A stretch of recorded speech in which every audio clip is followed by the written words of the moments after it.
package zero deposit, zero bayaran muka untuk Proton Saga baru version 1.5 MC3. Kita buka package mampu milik ini untuk customer-customer agar dipermudahkan urusan pembelian Proton Saga baru ni.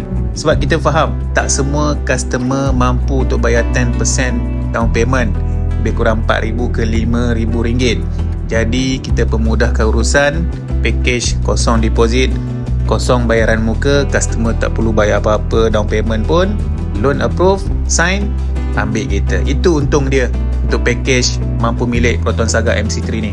Untuk apply, anda wajib mempunyai dokumen yang lengkap. First, IC.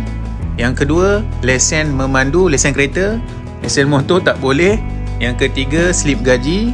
Dan yang keempat, bank statement. Gaji cash tak boleh. Gaji mesti masuk bank. InsyaAllah boleh. Proton Saga MC3 version terkini ni mempunyai 3 pilihan spek. Bermula dengan Proton Saga Standard 1.5 Auto. Yang kedua, Proton Saga Executive 1.5 Auto. Dan yang full spec, Proton Saga Premium 1.5 CVT Auto. Ketiga-tiga spek ni kita buka package mampu milik ni.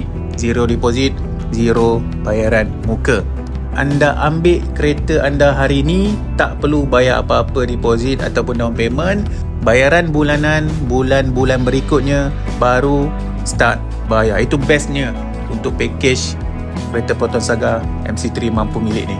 Untuk anda yang berminat, boleh terus hubungi saya.